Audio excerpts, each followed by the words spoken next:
Welcome back. I'm Jeff Lund. Got another video for you, an e-scouting of clear cuts in southeast Alaska for Sitka blacktail deer.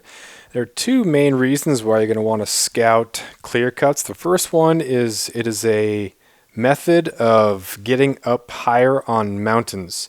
If you are driving off the road system, or if you are taking a boat to some remote area, then scouting ways to get higher on the mountain to get to the alpine for that early season alpine hunt it's huge. It's very difficult to gain elevation very quickly up here with things growing so quickly, so well, and so dense. You'd be lucky to average a zero point 0.6 or zero point 0.7 miles per hour when you're going up. It's not nearly as easy as going up straight elevation. It's not a matter of steepness, it's a matter of thickness in the forest, and so it's very, very difficult. So if you can find and if you can scout out some really good clear cuts and some logging roads that get you higher on the mountain, that's reason number one for scouting clear cuts and logging roads. The second reason is going to be that they are pretty good for holding deer themselves. It doesn't matter what time of year it is. We don't have the same winter range, summer range that you do down south in the lower 48. Deer don't have to be moving a whole lot. I have some friends who shot some masher bucks in August at sea level muskegs. Last year I got a really nice 4x2 in a clear cut that was maybe 800 feet of elevation. So clear cuts themselves definitely hold deer at all times of the hunting season. The reason is that once the land has been decimated and cut, it's going to be a year or two until anything really grows. But when it does grow back, it's going to be this great feed for deer. So deer are going to key in on those new clear cuts a couple years after they've been cleared and have time to kind of sit and regrow.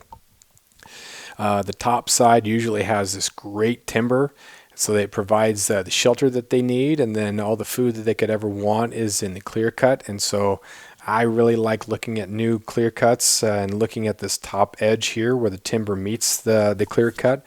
Again, there's some nice bucks taken. It's just a fantastic thing to look at and be aware of when you're going through. So you're not just using the road to get up higher. Like, hunt the clear cut as well. Look around at least. The problem is, after a couple of years, the clear cut peaks as far as productivity goes, and as things start to regrow, it becomes an absolute mess and tangle. And the forestry managers will go in there and they will thin so that there's less competition, so these trees can grow back healthier and faster. But then you have a whole bunch of these trees that are the diameter of an arm, or maybe a little bit less. They're cut and they're just let lying there. So as you're trying to make your way through, if you're trying to cut from this road down to here, you're going to be walking on some land, but you're just trying to wade your way through this thinned out area, and it's absolutely horrible to get around. Also, if it's even longer than that and you have the trees that haven't been thinned, then it's going to be just an absolute mess and tangle. So clear cuts that are past their prime, it's even more miserable than just your normal getting through timber. So a couple things to be looking at here when you are looking at clear cuts. This one looks like it's great right now, but in reality, it's way past its prime. I was up there a couple days ago, and I'll show you a couple pictures of what I'm talking about here. The first thing is that the road itself looks really good. So even if you're just looking at this clear cut as a means to get higher on the mountain, it looks like you could just kind of walk, no problem. You can be glassing around as you're going. But the reality is that you're going to have alders that are going to be growing in these soft spots on the edges. And you're going to also have cedar and spruce that are going to be growing back. That's reforestation. It's going to happen right there. And so this picture is from right here. You can see how the alders right here are right there. But cedar trees are growing back, and so you can't even see from this point down to here. And then just extrapolate that across the entire clear cut, and you see that you're not going to be able to glass any further than 20, 30, 40, 50 yards at the absolute max. Sometimes you can maybe see through a little pocket, but you're going to have these trees, and these are evergreens, so they're not going to lose their leaves. So it's not as though if you came back in October, it's going to be a lot easier. You're going to be able to see. It's just not going to happen. So your view as you are hiking is going to be greatly diminished as the clear cut regrows. Another problem is that the road itself, if you figure that taking this road is going to zigzag you up the mountain, it's going to take 5 or 6 hours, or it's 5 or 6 miles, but at least it's going to cut off hours because you're going to be going so much faster. Even that could be a problem. This picture is taken right here, and you can see how the road itself is starting to become overgrown with alders. And if people had not cut these back or driven on them with a four-wheeler, you'd see that the entire road would be alders. It's not just a matter of the alders lining the edges and growing over in like a canopy.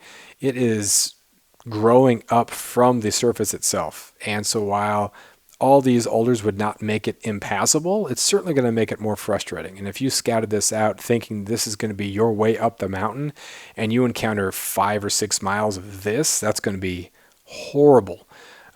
So that's why it's really important to be looking at clear cuts, not only as places to hunt, but also as means to get higher on mountains. You're going to want to look for ones that are a lot fresher. So this one looks great right now, but it's not. It's like I said, it's well past its prime. A clear cut like this is gonna be much better. This doesn't access higher on any sort of mountain. You can kind of see the top of the knob right here, but this illustrates what a good clear cut's going to look like if you're going to be scouting these for hunting or for a means to get higher on the mountain. A little bit of faint green is coming back here.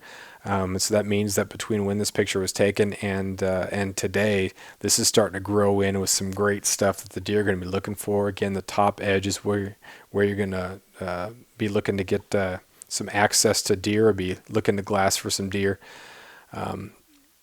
So there, that is good. You got the road right here. It doesn't zigzag, and so you can't get to the top as much. It's going to be a little bit difficult to see this top edge from this road, but still, you're going to have the opportunity to see up into some of these little textures. You can see little ridges. You can also look down and you can see if there's anything that's in these trees. Sometimes your logging road will come up and it's going to be pretty high on the mountain, but there's a little layer of timber in between. So again, glassing the edges of the timber that provide deer protection will be a good place to find them. And that'll do it for scouting. Make sure that you do check that out, and good luck.